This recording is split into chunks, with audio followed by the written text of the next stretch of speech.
প্রতিষ্ঠান আইন শৃঙ্খলা রক্ষাকারী বাহিনী পুলিশের পক্ষ থেকে এই ঘটনায় যেই নাটক মঞ্চস্থ করা হয়েছে এবং যেইভাবে এই ঘটনার জন্য সাম্প্রদায়িক সম্প্রীতির নামে এবং সাম্প্রদায়িক সম্প্রীতি বজায় রাখার নামে মুসলমানদের গৌরব, মুসলমানদের আত্মমর্যাদাকে ধুলোয় মিশিয়ে দেওয়ার আয়োজন করা হয়েছে।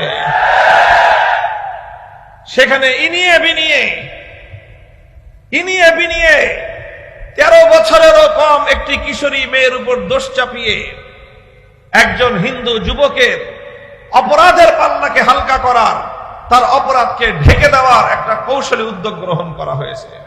বাংলাদেশের প্রচলিত আইনে যদি ধরা হয়, এত কাহিনীর করতে হয় না, এত কাহিনীর প্রয়োজন হয় না। এখানে নানাভাবে অপরাধকে ঢেকে দেওয়ার, আড়াল করার আইন শৃঙ্খলা রক্ষাকারী বাহিনীর পক্ষ থেকে নানা ধরনের কৌশল গ্রহণ করা হয়েছে, যাতে অপরাধের যেই প্রমাণ, সেই প্রমাণকে যেন মুছে ফেলা যায়।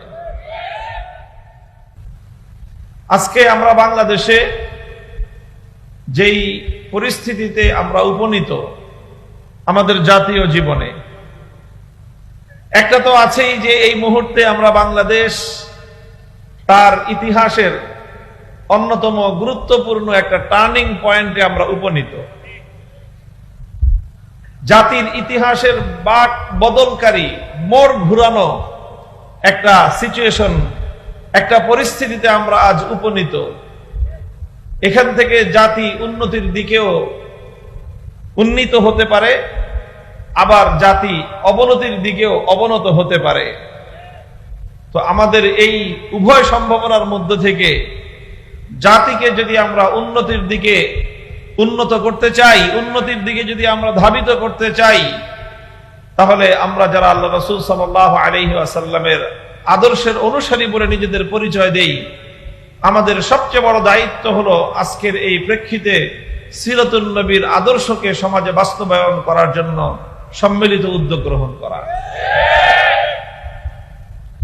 এটা জাতীয় জীবনে যেমন প্রয়োজন, অতি সম্প্রতি কয়েকদিন ধরে একটা বিষয় গোটা বাংলাদেশকে, বাংলাদেশের প্রতিটি বিবেকবান মানুষকে, প্রতিটি ইমানদার মানুষের বিবেককে নাড়িয়ে দিয়েছে, আমাদেরকে স্তম্ভিত করে দিয়েছে, গোটা মুমিন সম্প্রদায়কে আতঙ্কগ্রস্ত করে দিয়েছে। আপনারা ইতিমধ্যে লক্ষ্য করেছেন যে এক ভয়াবহ ষড়যন্ত্র উম্মার বিরুদ্ধে, বিশেষ করে বাংলাদেশের মুসলিম জাতিসত্তার বিরুদ্ধে এক গভীর চক্রান্ত শুধু পরিচালিত নয়, বরং ভয়াবহ আকারে বিস্তার লাভ করেছে। ঘটনা এর আগে ঘটেছে উত্তরবঙ্গে, বগুড়ার কোন এলাকায় একজন মুসলিম তরুণী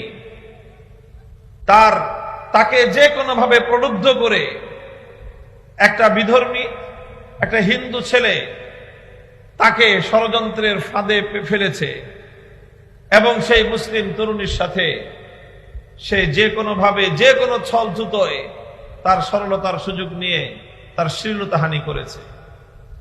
সেই ঘটনা রেশ কাটতে না কাটতে এরপরে এই গত সপ্তাহে বাংলাদেশ নাড়িয়ে দেওয়ার মতো ঘটনা, 13 বছরের একটি মুসলিম তরুণী, মুসলিম কিশোরী, মাদ্রাসা শিক্ষার্থী, মাত্র যার বয়স সর্বোচ্চ 13 বছর হতে পারে। যারা পর্যালোচক তারা তো বলতেছেন এই মেয়েটার বয়স আরো কম হবে। ছোট্ট খুকি একটা মেয়ে, পর্দানসীন একটা মেয়ে, মাদ্রাসা পড়ুয়া একটা মেয়ে, সুপরিকল্পিত ভাবে তাকে এক হিন্দু যুবক তার সাথে যে কোনো ভাবেই হোক তার সাথে যোগাযোগ স্থাপন করেছে। এরপরে তার সঙ্গে সম্মিলিত হয়ে আরো কয়েকজন চক্র মিলে তাকে যে কোনো ভাবে তাদের বশীভূত করে অপহরণ করা হয়েছে। অপহরণ করে 3 দিন পর্যন্ত অবরুদ্ধ জায়গায় তাকে আটকে রেখে উপর্যুপরির মাধ্যমে সেই মেয়েটার জীবনকে একটা বিষণ্ণ, একটা ভয়াবহ এক জীবনের দিকে তাকে ঠেলে দেওয়া হয়েছে। একটার পর একটা ঘটনা ঘটছে। এরপরে সেই ঘটনাকে কেন্দ্র করে সবচেয়ে লজ্জাজনক, আতঙ্কজনক যে কার্যক্রম হয়েছে সেটা হলো বাংলাদেশ রাষ্ট্রের গুরুত্বপূর্ণ প্রতিষ্ঠান, জনতার আস্থার জায়গা হওয়ার কথা, জনগণের জানমাল এবং ইজ্জতের নিরাপত্তার দায়িত্বে নিয়োজিত প্রতিষ্ঠান, আইন শৃঙ্খলা রক্ষাকারী বাহিনী পুলিশের পক্ষ থেকে এই ঘটনায় যেই নাটক মঞ্চস্থ করা হয়েছে এবং যেইভাবে এই ঘটনার জন্য সাম্প্রদায়িক সম্প্রীতির নামে এবং সাম্প্রদায়িক সম্প্রীতি বজায় রাখার নামে মুসলমানদের গৌরব, মুসলমানদের আত্মমর্যাদাকে ধুলোয় মিশিয়ে দেওয়ার আয়োজন করা হয়েছে। সেখানে ইনিয়ে বিনিয়ে 13 বছরেরও কম একটি কিশোরী মেয়ের উপর দোষ চাপিয়ে একজন হিন্দু যুবকের অপরাধের পাল্লাকে হালকা করার, তার অপরাধকে ঢেকে দেওয়ার একটা কৌশলী উদ্যোগ গ্রহণ করা হয়েছে। মুহতারাম হাজিরিন, ঘটনা আমি লম্বা আলোচনা করব না এগুলো নিয়ে। শুধু এই ঘটনার ব্যাপারে আমি যতটুকু পর্যবেক্ষণ করেছি, যথেষ্ট পর্যালোচনা আমি ব্যক্তিগতভাবে করেছি। আমার কাছে মনে হয়েছে এই ঘটনার আদ্যপান্ত দেখে, বিবরণ পড়ে শুনে, যে এখানে তাকে যে কোনো উপায়ে বশীভূত করে অপহরণ করে তার সঙ্গে আচরণটা করা হয়েছে। বাংলাদেশের প্রচলিত আইনে যদি ধরা হয়, এত কাহিনীর করতে হয় না, এত কাহিনীর প্রয়োজন হয় না।